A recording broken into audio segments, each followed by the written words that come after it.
Hey, everybody. Welcome to the Daniel Davis Deep Dive Intelligence Briefing. We got this new feature we're having.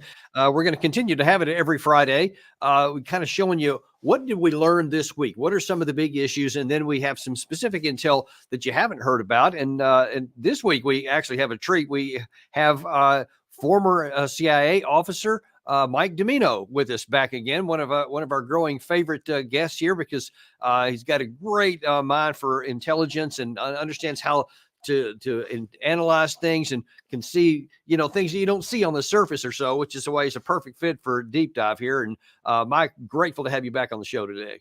Thank you, Danny. I love being on here, and I think it's great that we can kind of wrap these things up every week by kind of looking at everything that we learned. So I'm looking forward to it. Yeah, this is going to be great. And, a lot of times this way we get a chance to, number one, people don't get a chance to watch every show. So some of the things that they've missed, but then we also get a chance, especially with the fresh set of eyes here, to kind of talk about the so what underneath some of this stuff that we don't get a chance all the time during the show. And so let's jump into the first one here. The first one we had Jason talking earlier this week about the Ukrainian soldiers. Actually, yeah, I'll let him speak for himself. I don't even have to set this one up. When you're losing a war and you can't win it by math, by numbers, by the spirit of the people, by mobilization, by manpower, if you can't go and reclaim that territory, you don't have a choice here. But the one choice you do have is you either continue to grind a generation of Ukrainians into the dirt, and Russians too, and civilians, or you come to a conclusion that is not your favorite conclusion. Guess what? That's the world of war. And if you don't have the kind of power to go to war with a world power, don't expect to come out with world type conclusion. I've watched you, Danny, with some people in the elites, politicians, academics, who just theorize because they want Ukraine to win that they can. But we're men who have actually put on armor and taken weapons into war. And we know that the conditions of war are complex. They rely on more than just money, more than just material. It's a combination of those. And just as a reminder, Iraq and Afghanistan, we were the opposing force, and we had all the weapons in the world, all the money. We didn't have any shortness of supplies. But I'll remind our audience, we didn't win those. We didn't walk away with victories. We handed Afghanistan to the Taliban. We actually gave Iraq back to the Shias. They're now under sort of a proxy control of Iran. We did the same thing in Vietnam. We handed that to the North Vietnamese and the Chinese. So when our academics start explaining to the public without any detail how the win is going to happen because of magic thinking or wishful thinking, I'm saying don't trust them. And I'll take you to Arlington and show you the men who could stand up and tell you, if they were here, and witness to you that it has nothing to do with those political pundits back in DC. This has to do with men on the ground. And right now, Ukraine is not in a good position. By the way, 2014 is when the borders were where they are now. So if they stop now and negotiate a settlement that looks a little bit like what it is now, they're going to be in the same position they've been for 10 years. So Jason was really kind of emotional about that because he'd seen firsthand the consequence of wasting human capital in pointless wars because he's buried some of them. So that's kind of why he was a little anxious or angry there. But I just wanted to ask your opinion on his major thesis that why grind soldiers into the dust for Ukraine when they can't win? So the question that I have for you right away is, number one, is he right? Does Ukraine have the manpower to continue winning or to continue fighting to try and win? And if they don't actually have the manpower, but they keep going anyway, what do you expect to happen? Yeah, well, Danny, I think the first thing I'd say is, Jason is phenomenal, and people need to sit up and listen when he is speaking. He's absolutely correct about what he said. They're hard truths. Speaking passionately there, and I think people have to hear the facts behind what he's saying. Look, Ukraine has had an endemic manpower issue really for over a year now, and they've taken some steps recently to try to rectify that. Right, you had the big bill in the WADA. You've had sort of Zelensky going back and forth, over these last several months, determining how much he wants to dip into that 18 to 27 demographic that Ukraine has not used as much of to this point.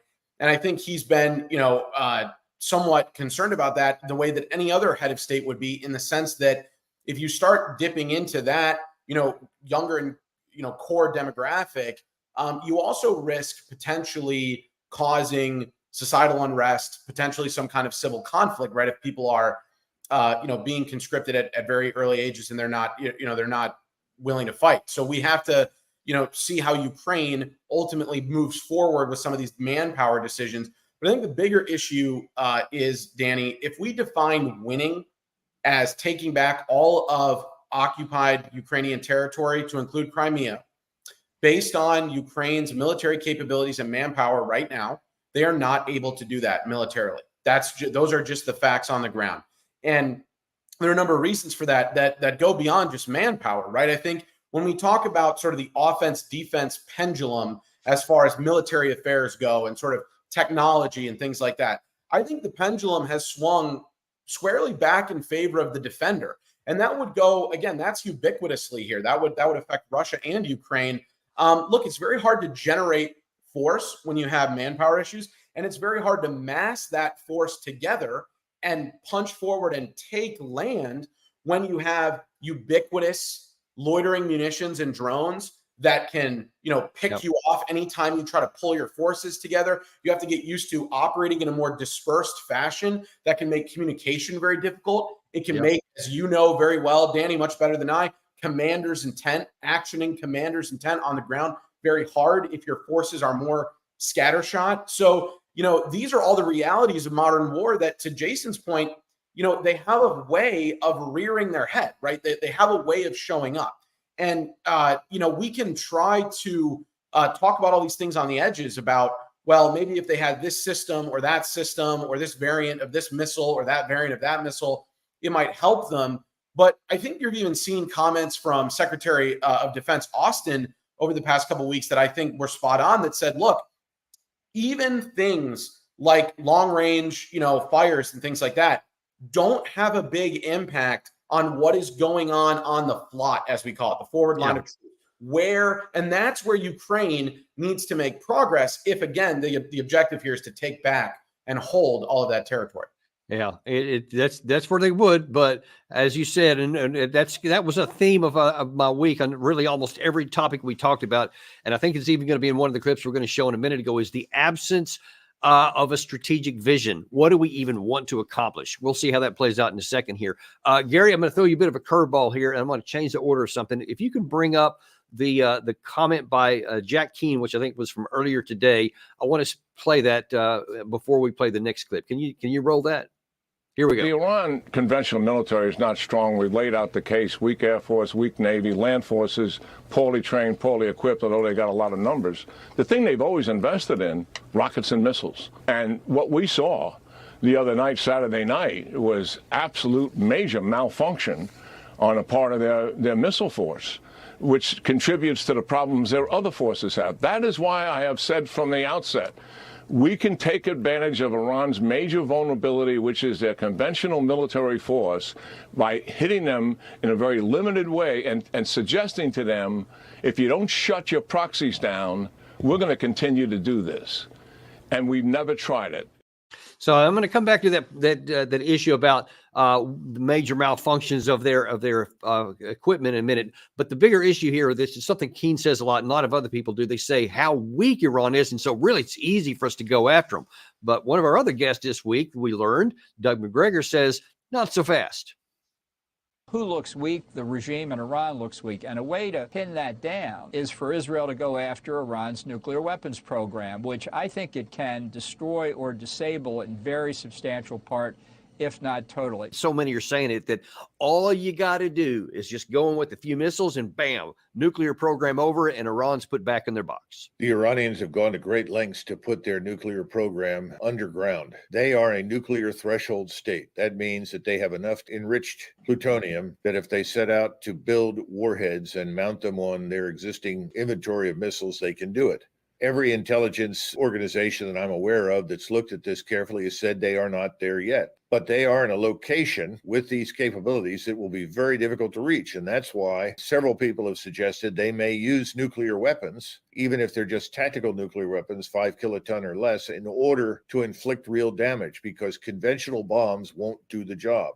So that's one of the things that has worried me, and it's worried many people, because again, once you break that threshold and you employ a nuclear weapon of any kind, that legitimates the use of those weapons against you. Now, I don't know that the Iranians have any. I don't believe that. But that doesn't mean they couldn't acquire them. It doesn't mean that others in the region can't rapidly acquire them and then employ them against Israel. So, yes, I'm very concerned about that. I think it's a dumb idea to assume that Iran is a weak state just because it doesn't have a large ground force. Why would it?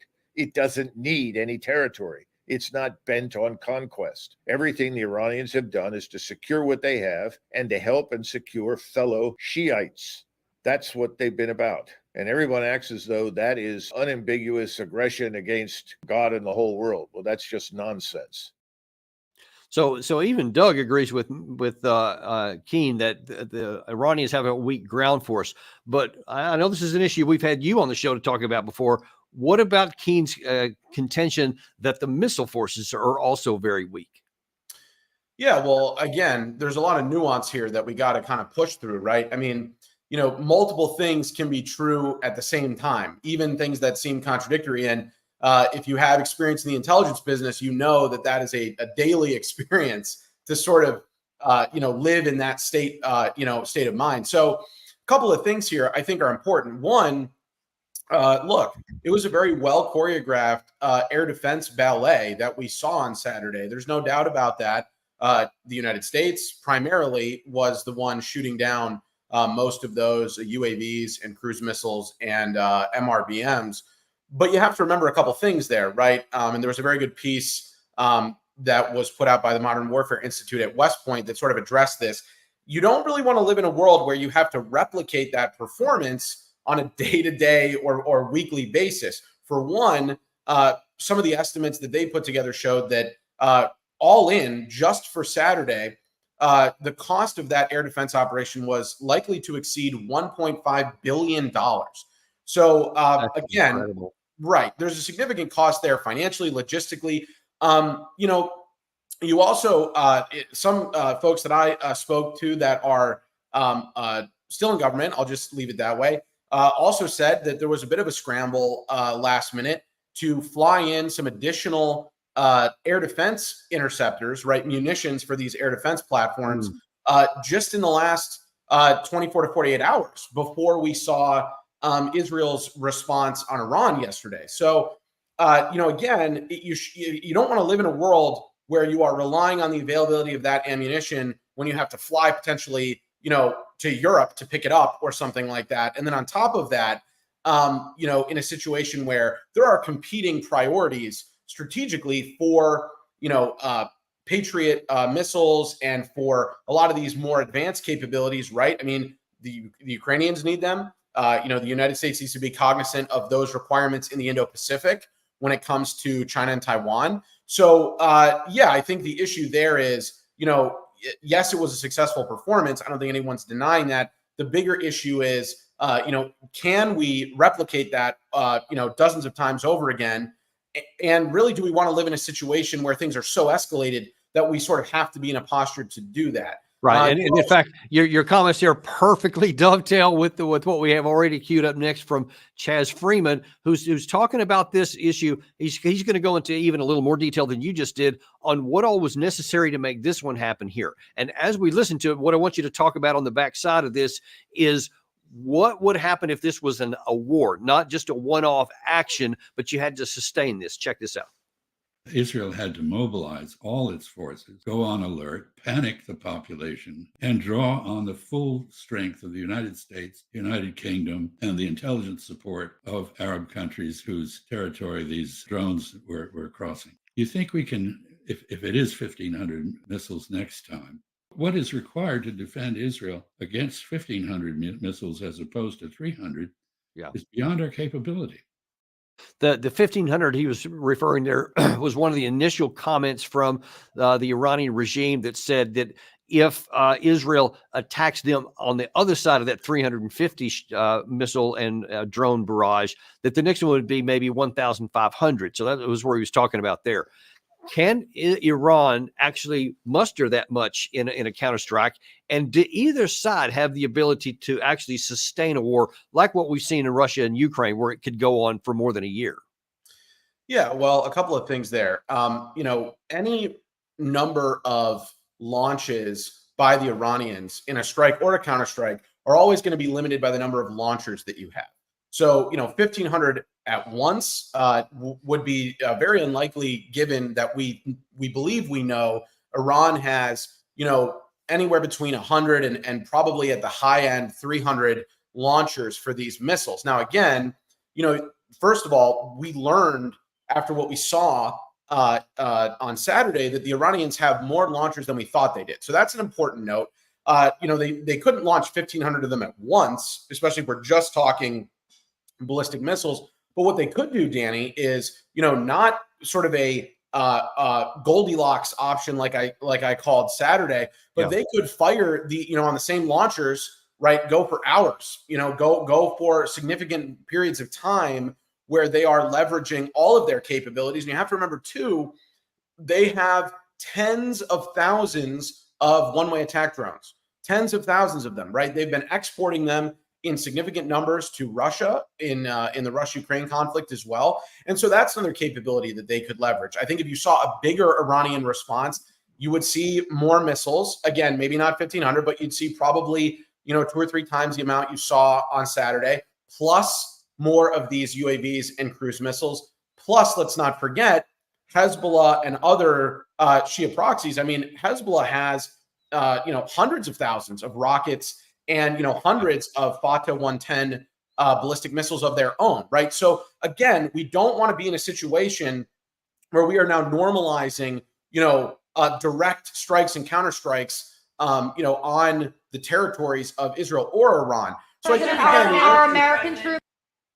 I think the answer is a little bit in the middle, right? Like Iran, Saturday was not Iran's best punch. There's no doubt about that in my assessment. However, they do have limitations certainly on their missile arsenal that are reasonable to acknowledge here. And so I think that's where I come down on it. If you look really quickly at the Israeli response we saw last night, it looks like a handful maybe of air-launched ballistic missiles were used, and maybe some UAVs, maybe some kind of new standoff weapon that was able to deploy drones as submunitions that the Israelis haven't disclosed. But it was a fairly small response. And so I think that's important to highlight too. Well, and that's actually what I was going to ask you. Do you think that the smallness of that? I mean, if we consider that the Iranian response of 350 total assets was relatively small compared to what they could have done, then literally it's just a handful that Israel did. Do you think that one of the reasons they did that was to kind of tamp things down because they maybe finally did the math and realized I can't actually engage in a sustained deal because that won't work out for me?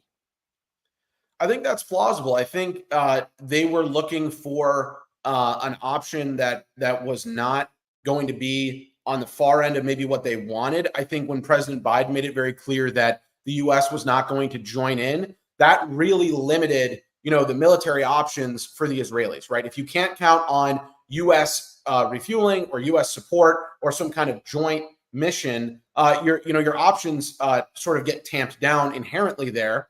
And I'm sorry, Mike, correct me if I'm wrong, but Israeli Air Force, as powerful as they are, they have to have refuel before they would be able to launch anything into Iran proper. Do I understand correctly?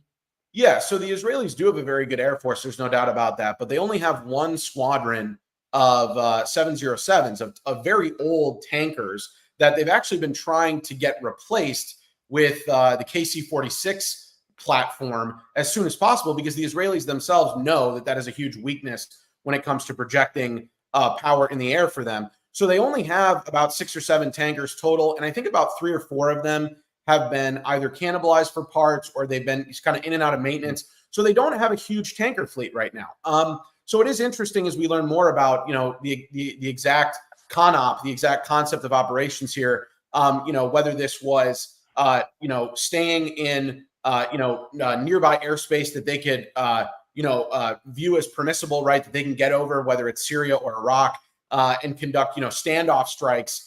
right, as far away as they can. And I think that's sort of what it looks like we saw. Again, it is important to note the targets were mostly air defense sites and some locations around the 8th Tactical Air Force Air Base in Isfahan. So they didn't go after nuclear sites, which I think should be a relief to everybody, right? Yeah. And they I think the damage and things like that, we're still waiting on imagery and some other photos and videos to come out today and stuff. I haven't had a chance to look at that yet, but I think fairly minimal damage. And so what I would say, Danny, is this is a good opportunity for both sides to say, hey, we traded blows. Both sides were pretty unscathed.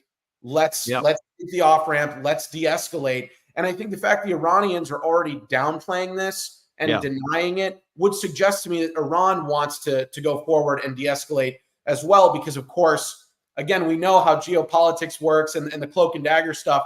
If an attack didn't happen, right, as the Iranians are saying, or they're not sure who did it, then they don't have to respond to it, right, in sort of a wink, wink, nod, nod kind of way. Right. But I think they know very clearly that Israel, conducted this attack, and I do think an attack occurred. By the way, I think some people, are of the mind that nothing happened here. I think it's clear that there was an attack. Something happened for sure. They have some video on it. Exactly.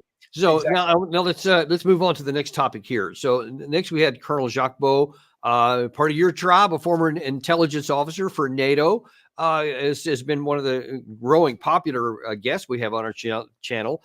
And he was saying, we were talking about the Russia-Ukraine war, but he was looking at it more in the context that, one of the big problems that the U.S. has, and this really applies across the board, is we don't seem to have a strategic objective. Check this out. The same thing that affected all the wars we conducted in the last 30 years. We had no objectives. No concrete objectives. We conducted wars at tactical level. So you just destroy point A, point B, and strong point A and B. But that's all. You don't have a strategic vision of what you want to achieve. And that's exactly the reason why the US, not just the US, NATO failed in Afghanistan, in Iraq, in Syria. That's why the French failed in Northern Africa. I've been quite extensively in North Africa and in Mali because I was involved in the school there in Bamako. But the Mali people, including the military, told me, but the French don't have any objective. They don't have a strategy. They just fight. They just kill people.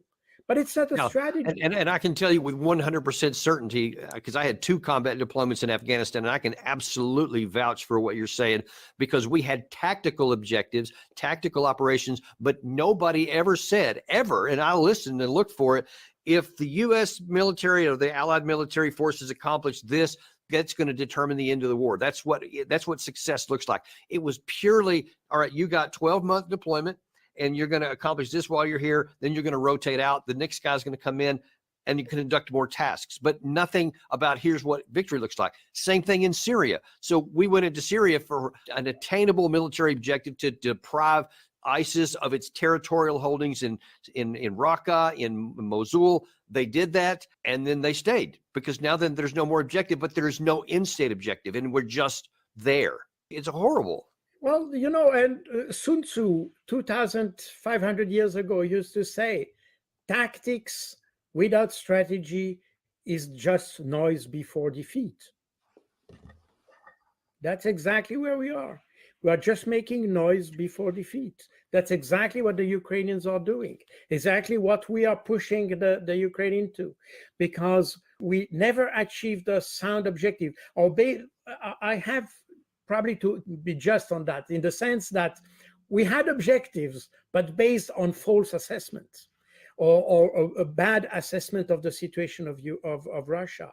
Because we assessed that Russia was weaker as it is really, we conducted a war. We pushed Ukraine into a war that could not be a success, because we underestimated Russia. And that's also something that Sun Tzu himself also said, you cannot just start a war by underestimating your enemy. And we are doing exactly the same thing. By the way, it's exactly the same thing that the Israeli are doing in Gaza. It's exactly the same that the Israeli did with Iran.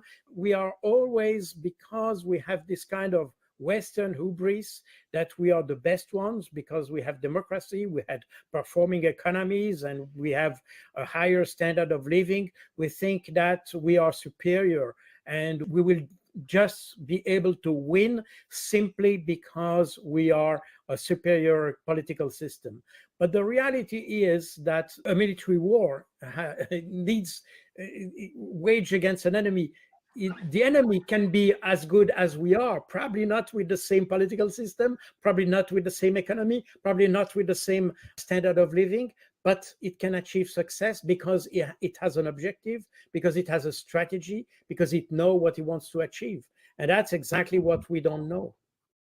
What do you think about that? Does the U.S. actually have a strategy, or do we just have tactical task list? Well, yeah, look, I think Jacques is exactly right there. And I think, like I've told you on previous shows, Danny, especially when we're talking about the Middle East, there is no grand strategy. There is no U.S. grand strategy. It is a Marvel movie foreign policy, as I told you. It's, if we kick up enough dust and we move enough stuff around, there's going to be some kind of cutscene and the good guys win and it's all over, right? And those of us that have been to these places and served in these places or worked, in the government know that it's just a hell of a lot more complicated than that. And so, look, I think he's right. We, to riff off his, wonderful play on strategy and tactics there, I'd say when it comes to Russia and Ukraine, firepower without maneuver is just a waste of ammunition, Danny. So, this is important to remember too. You even on the tactical level, you have to have a sound, you have to execute a sound plan, right? And so whether it's on the tactical level in Ukraine or whether it's on the grand strategic level in the Middle East or in Europe, frankly, I don't think the United States has much of a strategy. I think, we're letting especially our alliances sort of dictate what we do rather than our needs. And I think that's also a problem. We're sort of feeling like, well, we have to stay invested in some of these, less, I think, strategically beneficial relationships or other things like that, just because we've been in them, right? And it's kind of the same thing in the Middle East where, we've been there. So of course we have interest there. And the fact that we're there means we have interest there. And it is this sort of, vicious cycle. And so I think, look, the U.S. needs to ask hard questions about its priorities and also about, especially when it comes to the Middle East, what are our core strategic objectives there? I would argue that they're far less limited, or they're far more limited than, many people like John Bolton or Mike Pompeo would tell you that they are. Now, that kind of leads us into another option here. Gary, I'm going to change the order on you just a little bit here, but it works out really good here. So, to your point that you just made about the Marvel movie form of foreign policy, which is not advocated for anything more than entertainment, Right. but you're saying where there's you just move stuff around and declare stuff, but you don't actually have a path to get there. Here was a comment by Secretary of State Anthony Blinken earlier today. I think falls into that category as it relates to Israel, and I'll tell you why on the backside. First, the G7 condemned the unprecedented Iranian attack on Israel, unprecedented in scope and scale. Scope because it was a direct attack on Israel from Iran, scale because it involved more than 300 munitions, including ballistic missiles. We're committed to Israel's security. We're also committed to de-escalating, to trying to bring this tension to a close. You saw as well, or you'll see soon in the G7 statement, a commitment to hold Iran to account for its destabilizing activities, holding it to account by degrading its missile and drone capabilities. And yesterday, the United States announced additional sanctions on Iran. Okay, so first of all, it's just a little like contradictory because we say we want to de-escalate, but we're going to hold Iran to account for its destabilizing activity without any mention whatsoever of the fact that this whole cycle got spun up because of the destabilizing activity of our ally Israel when they destroyed a diplomatic compound in Syria. That's what started this whole thing. And then we had the series of escalation or counterstrike after that. No mention at all of holding them accountable for starting this whole fiasco. Instead, we just get this blanket support. And then he's just talking about some sanctions. towards what end? That's the point. That I don't see any strategic activity here. I see some saying here's a tactical activity or an economic activity. Towards what end, though? Yeah, I think in some ways, we live in this post-policy world when it comes to U.S. foreign policy as well, where, if you signal the right things or you demonstrate sort of the right views or opinions, that is a substitute for actually having a policy plan that you're going to implement and execute that leads to a narrowly defined objective, right? That when you achieve that objective, benefits your national security and your elements of national power. That's how it's supposed to work, and it doesn't work that way. And so sanctions have, long been a crutch for the policy community to do exactly that, to say, hey, we're upset about this. We're going to slap this on here so it looks good. And the impact of that really is null and void. I mean, look at, for example, the foreign terrorist organization designation issue when it comes to the Houthis, right? The administration made a huge deal about that, and it did absolutely nothing to either incentivize or disincentivize the Houthis, right? They don't care. That's not how it works. So I think in the same sense, you're seeing that with this issue. Iran has shown that it is a professional sanctions evader. No U.S. sanctions regime or level of U.S. sanctions is going to prevent Iran from building ballistic missiles and cruise missiles and drones. And it's not going to prevent Iran from having sort of the strategic outlook on the Middle East that it does. And again, nobody has to endorse it or agree with it, but we do have to understand our adversaries and how they think if we want to, be able to achieve our objectives in the right way. And pretty much to that point here, I'm going to play a clip from, this is what the Iranian foreign minister has said after last night's strike. And that's going to lead to some other questions, which I'll get you on the backside of this. Roll that tape. We never seek the expansion of chaos and warfare and tensions in the region. It is Netanyahu and the Israeli regime that has seen and put its political life within the framework of expansion of warfare and tensions. If Israel commits that same mistake, our response will be regretful for them. So he again makes the statement that if Israel does stuff even in the future, there's going to be a strong counteract. But he also very clearly says they don't want a war. They don't want to escalate war. I think they said that both with words and action. So I think we can believe them with that. But here's the question I really want you to answer. What is their actual strategic objective? What is their point? Because you mentioned just a second ago that, they have their proxies in Iraq and in Syria, Hezbollah and the Houthis down there. So they have all of these players down in there. But what is their intention? Is it really to destroy Iran or Israel and wipe them off the map, as a lot of rhetoric says, or is it something else? Because I think we don't have a clear understanding for what they actually want to accomplish.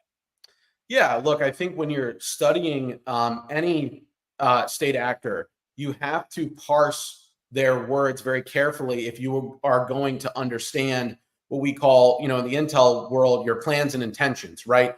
The Iranians have a long track record, as do a ton of states, of making blustery statements and, sort of a maximalist statements when it comes to their national interests or when they feel threatened. But it's also important to look at those, those comments and those statements in the context of their actual actions. And I think, even though Iran has made a number of, extremely pugnacious comments about Israel and about the United States over the years, if you look at their actual posture when it comes to a moment like this, for example, they're clearly choosing to downplay a direct Israeli attack on Iran. And I think that would demonstrate to me that they are looking to de-escalate.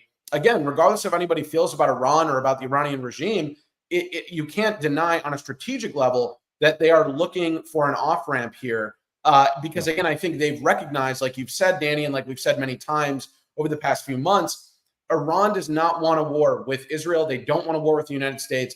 The Biden administration, just like the Trump administration, just like every U.S. president for the last 40 years, when the chips are down and we get close to a war with Iran, has made the decision it's not worth it. It is not in U.S. interest. Again, regardless of how you feel about Iran or encouraging the Iranian people to, one day have a different government, that's a whole separate question. But for now, it's important to understand that Iran is not, I think, looking to reshape the entire Middle East by destroying Israel entirely. I think they've made it very clear in the exact kind of scenario that we're in right now that when push comes to shove, they're not willing to take the steps that would show that they are more serious about that. So again, I don't love the comments. I don't love the statements that they make. But at the same time, you also have to look at the last several years and say, there are a number of points where the Iranians could have really amped it up. And, they've mostly committed themselves to asymmetric capabilities and proxies rather than building up some massive conventional force and rolling right into Iraq. Let's look. Speaking of what Iran wants to do, and then what Israel's going to do in retaliation.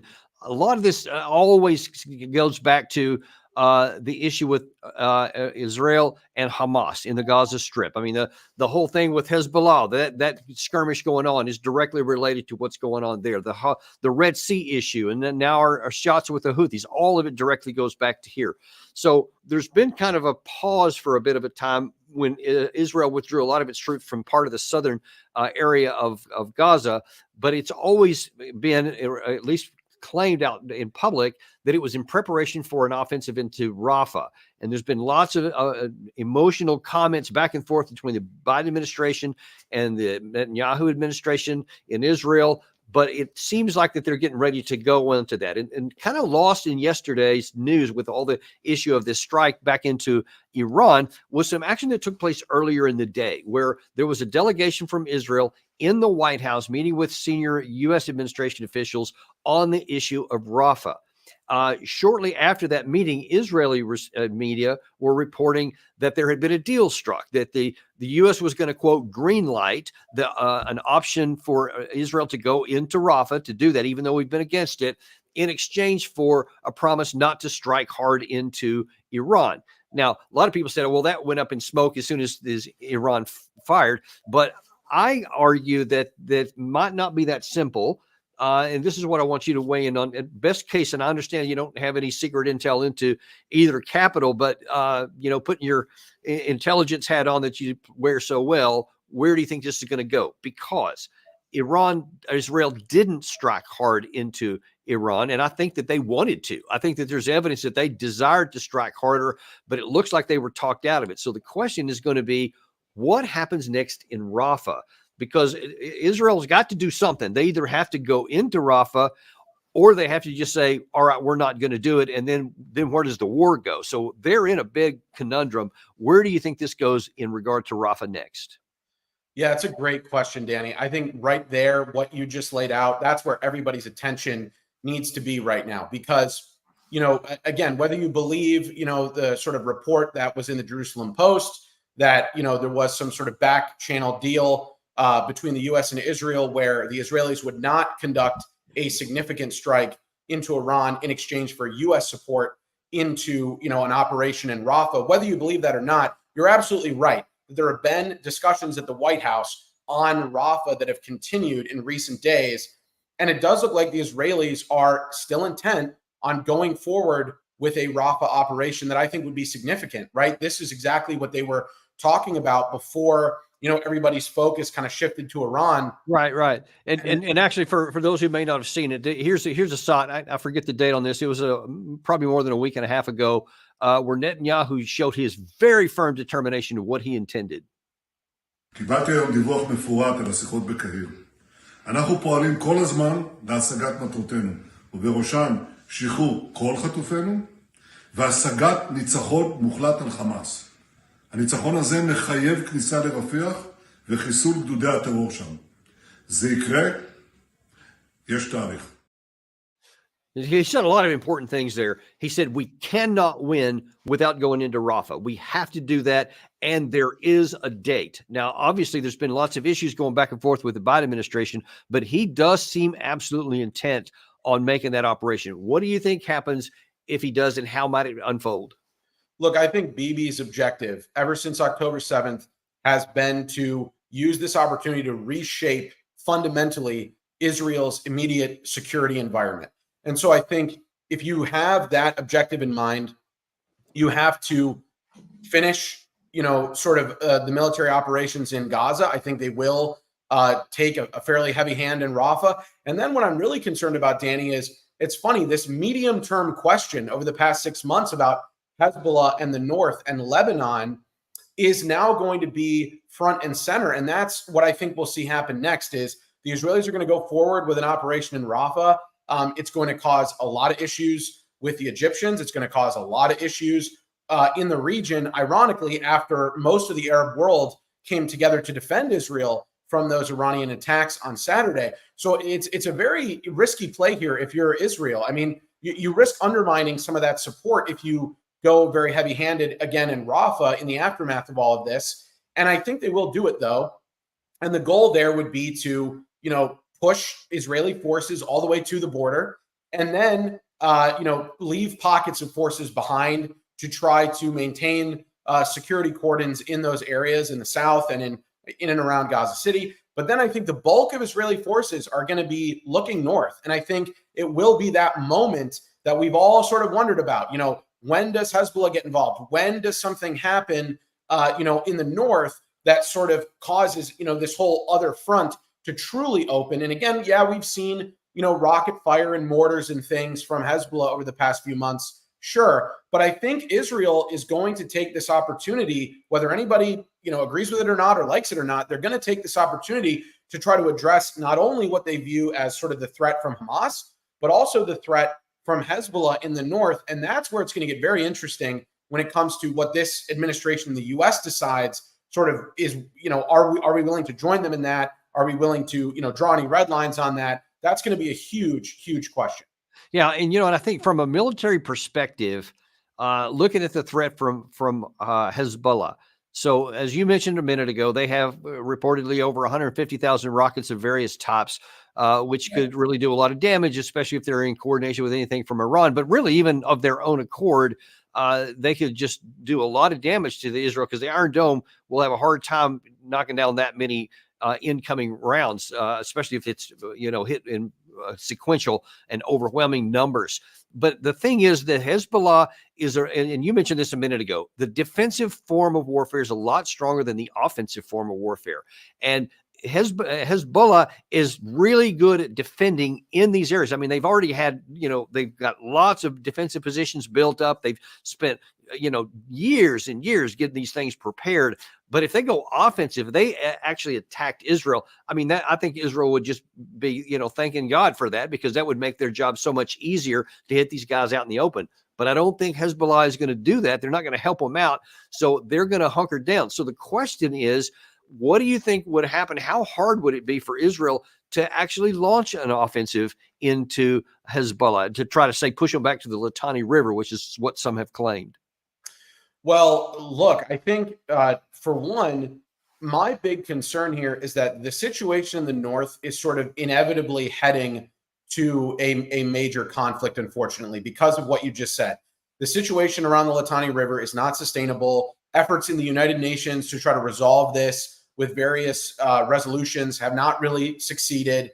And then on top of that, you had a bunch of Israelis, move out of these areas, and the Israeli government wants to put them back there. And I think that's going to be there's going to be pressure, a lot of even pressure from the Israeli people, right, to do that. So I think this is going to happen whether we like it or not, and that's very concerning to me. I feel like a lot of these things have been sort of up in the air, and it's a very fluid and dynamic situation. But I think, unfortunately, we are trending to some kind of denouement here in the north, one way or the other. I think it'll be difficult for the Israelis to maintain the kind of forces they need in Gaza to sort of keep control in these areas, especially if there's still this sort of absence of a governance plan or any kind of other third party to come in and handle, any kind of peacekeeping mission. So I think it'll be hard for them to try to spread their forces throughout all of the Gaza Strip and the north. I think you kind of have to make some tactical choices there.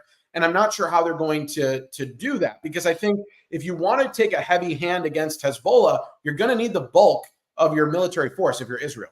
Now, I believe it was, and I'm sure you know the date. It was either 2006 or 2008, where Israel did have an incursion into Lebanon, and they did fight Hezbollah and moved them. They had I forget how long it was, but there was a lot of casualties before they finally withdrew. Iran did not get involved at that time.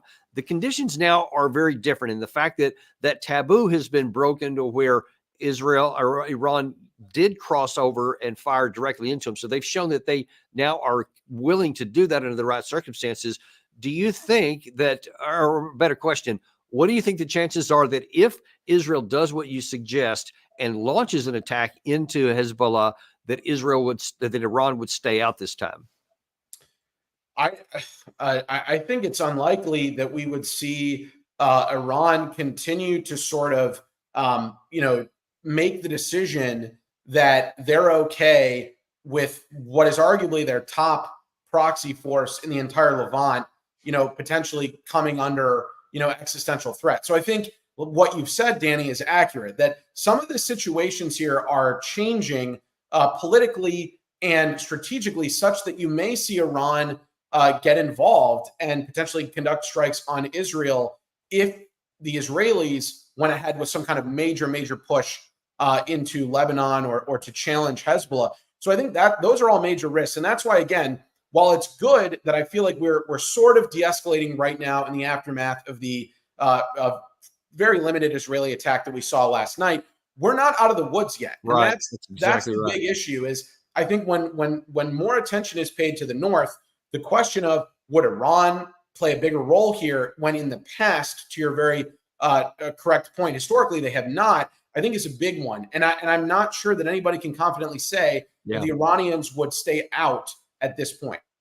So in the last few minutes we have here, given all that reality and the significant amount of unknowns and the significant amount of risk if things get stirred back up, because they're tamped down at the moment, but there's a lot of tension still under the surface on both sides of this line here. What should the U.S. do to try and navigate this, to try to prevent it from either even going into Hezbollah that's going to somehow satisfy the Israeli side? Because you're right. I think that fact that they withdrew all those people in the south and are living in, I think it's like 100,000 of them. It's a sizable number that's living as refugees within their own country right now. And they're not going to be tolerating that for very long, but they can't move them back until they know it's safe. So what can the United States do, if anything, to try and keep the lid on this? Well, I think, I'll take people all the way back to the immediate days after October 7th, when there were some reports that the United States had said to the Israelis that they will get involved militarily if Israel comes under attack from Hezbollah. Now, again, those reports are months old and a lot has changed, but it speaks to an important fact here, Danny, that the Israelis, I think, understand that any kind of major operations with Hezbollah, they would want to try to get U.S. support. So I think in the same way that Biden was very clear, we're not going to join you in conducting offensive strikes on Iran, he needs to make clear in this case as well, if you conduct a major offensive, into the north, the United States is not going to participate in that, whether it is with ISR, right, intelligence, surveillance, and reconnaissance, or other forms of assistance, because again, the primary MO here has to be to de-escalate. We cannot continue to go through this cycle with Hezbollah now on top of everything that we've just done.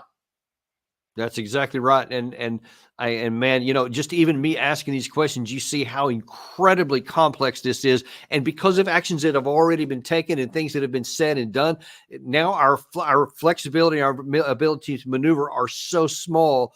Exactly. Because Israel has made some choices, we've made choices, and now it's like, how do you unwind this deal without getting into war? And it's going to require some incredible diplomacy and some wisdom and some ability or willingness to not get everything that you want. And I don't know if all these actors are willing to do that kind of thing. And I guess we're going to have to leave it there, and we'll continue to watch this. But thanks so much for providing such clarity and at least making sure we're aware of just what's at stake here. Absolutely, Danny. Thank you. Always our pleasure for having you on there. And we always are grateful to having you guys on and coming and watching us. And we're going to continue to give this kind of great analysis that you just don't get anywhere else. And you're going to keep getting it all the time here at Daniel Davis Deep Dive. We're going to have a bunch of great shows for you again next week, just like we always do. Anytime breaking news happens, you can count on getting the real deal right here at Daniel Davis Deep Dive. So be sure and like and subscribe and share this with all of your friends so that they get access to this as well. And we'll see you next time on Daniel Davis Deep Dive.